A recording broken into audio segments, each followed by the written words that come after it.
The goal of this logic puzzle isn't figuring out that you need to put balls in batteries.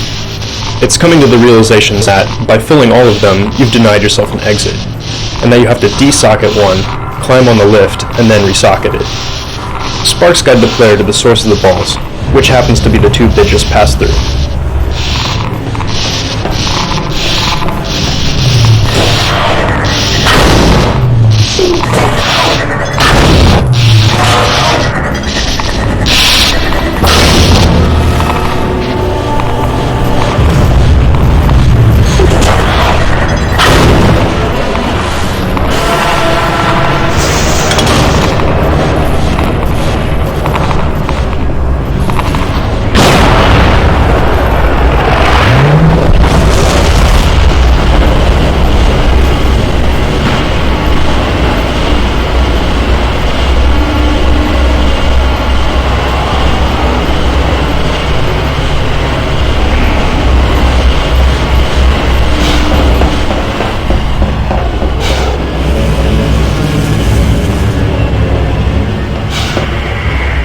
Monitor scenes, such as this video transmission from Dr. Mossman, aren't simply pre-rendered video.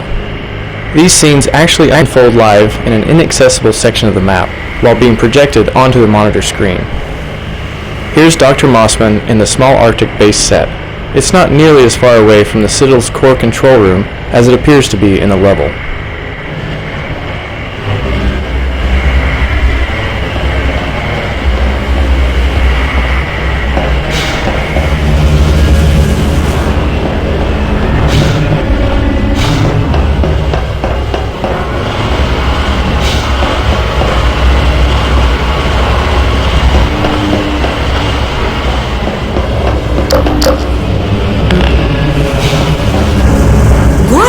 Получилось!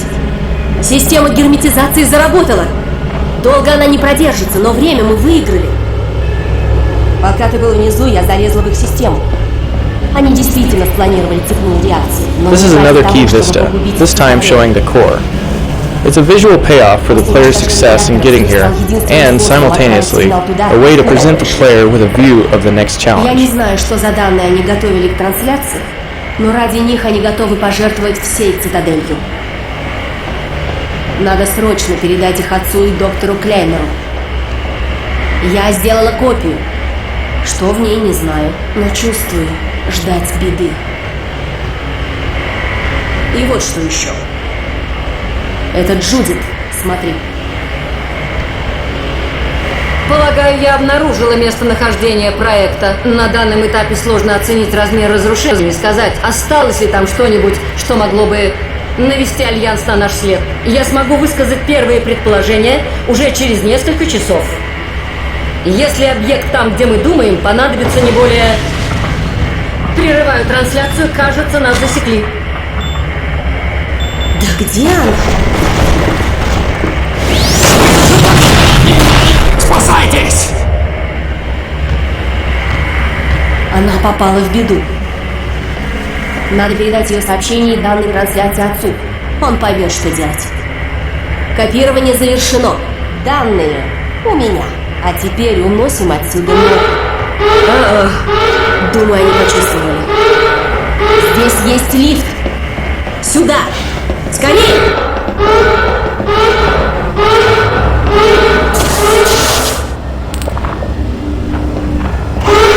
Бежи!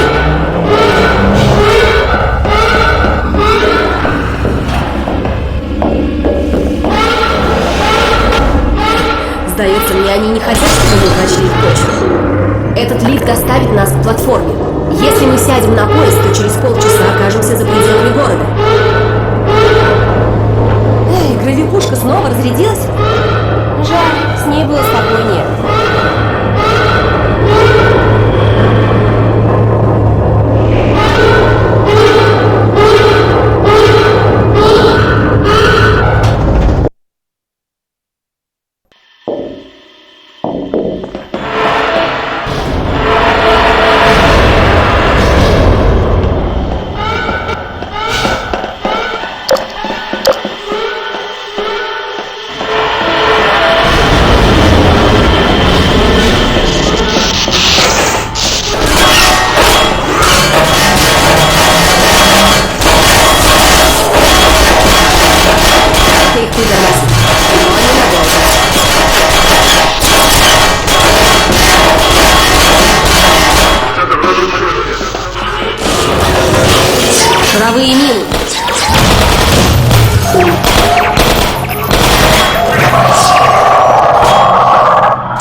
Usually, the second step of our training arcs involve a threatening training area. This is the second step in the roller mine training. In true to form, there's a threat. The indestructible roller mines endlessly attack the player in a gated space. The only way to defeat them is to have Alex convert them, which means there's no way the player can miss the point of the training. Players also like to see the AI characters fight each other. So after reminding the player about Alex's roller mine hacking talent, we let you sick them on a pack of Combine soldiers.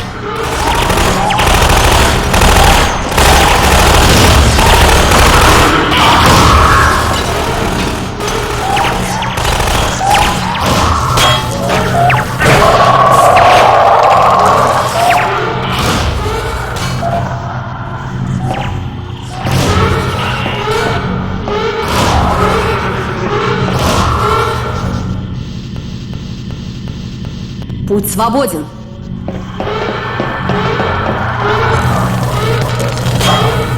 Наш поезд. Садимся. Давай, садимся.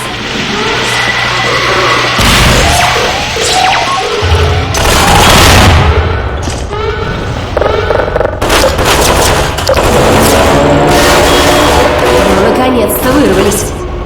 In much the same way that movie effects often utilize different versions of the same model, there are actually three trains that make up the stalker scene. The first one is the moving train you see arrive at the platform. The one you're in right now is a static interior with lights moving outside of it to give the illusion of motion. The third train is the crash version. It's a tilted, banged up, and totally separate area from the moving version. The transition from moving to crash is disguised by a brief fade to black. Alex's reaction to the stalkers went through a number of iterations. In very early versions, Alex was frightened by the stalkers. That didn't work because it didn't fit with Alex's earlier reactions to stalkers in the Citadel. We changed it so that she expressed anger at the stalkers' predicament. Early versions of this new direction failed because Alex's transition from generally upbeat to blind rage was simply too abrupt. Ultimately, through rewrites and rigorous testing, we found the right tone for the scene, a simmering anger level that was more in tune with the situation. Ты снова спас нам жизнь.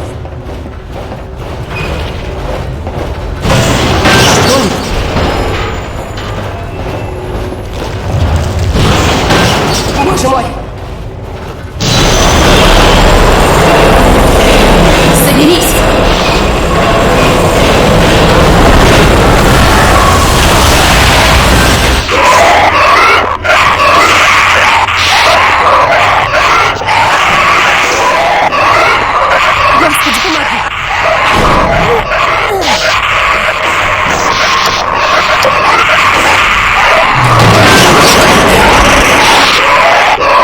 Помоги, прошу, пошла.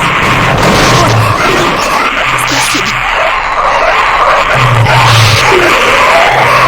We wanted the crash train car to be very disorienting. In early tests, though, players felt that it was too confusing and too hard to navigate. That feedback prompted us to tone it down a bit. By rearranging some of the geometry, we were able to create a banged-up, tilted environment that still offered a relatively unobstructed path to Alex.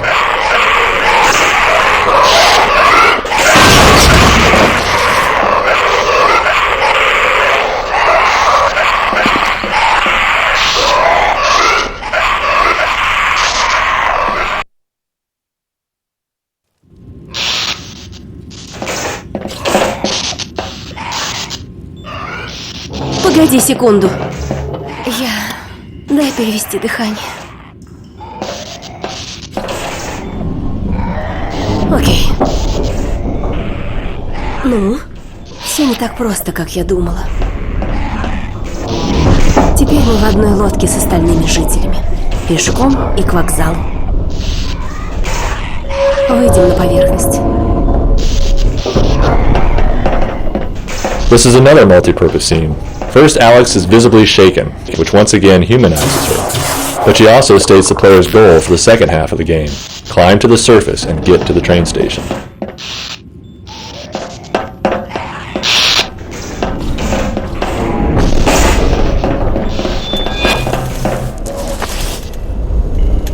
Осторожнее, я слышу стрельбу.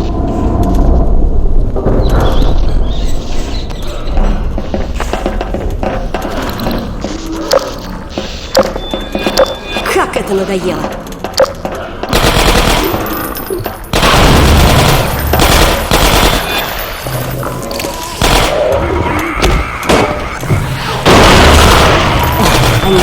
здесь очень давно.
Ничего не вижу. Мы тычемся в темноте, как слепые котята. Нам надо сюда.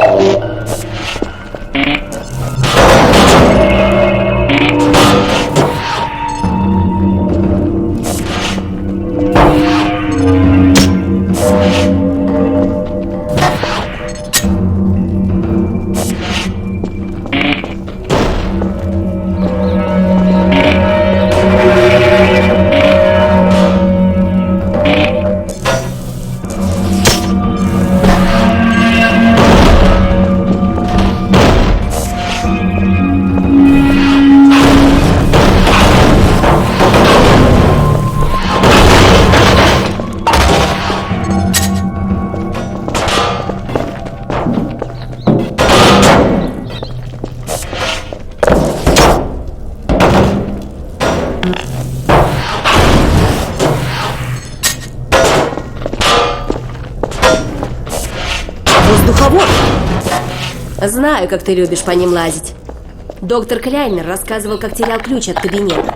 А вы с Барни соревновались, кто быстрее попадет внутрь, не отпирая дверь. Черт, электрический замок.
Before we armed players with traditional weapons, we wanted to give them a chance to appreciate Alex's combat abilities.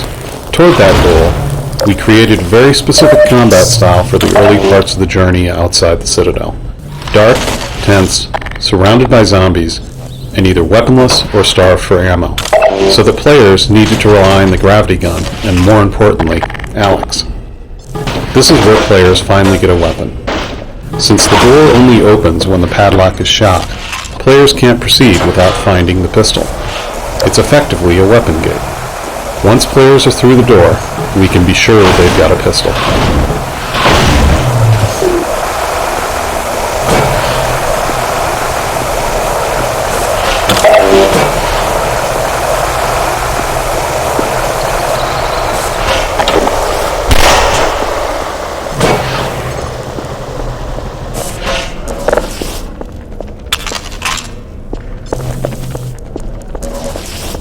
Originally, the player couldn't operate the power boxes, and would have to wait for Alex to do it. We thought it'd be entertaining to watch Alex do some cool thing while you protected her. Unfortunately, that didn't work out. Playtesters were more annoyed than entertained. The other problem was that having Alex committed to a particular activity while action was still going on in the world tended to quickly expose her most robotic tendencies. She'd either ignore what was going on, or completely stop whatever activity the player was waiting for her to finish. Either way, it was unconvincing and frustrating. What we learned here was that whenever Alex commits to some action in a dynamic environment, she needs to finish it quickly and move on.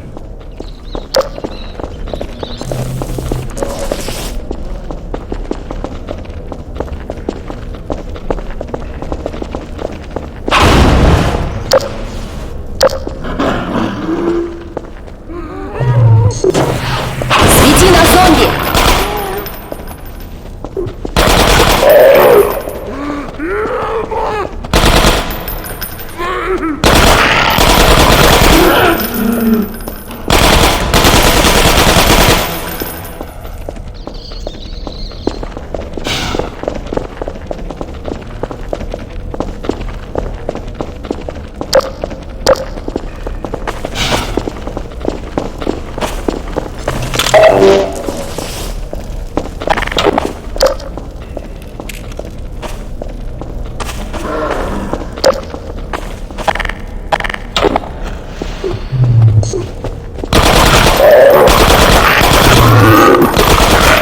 Свети на него!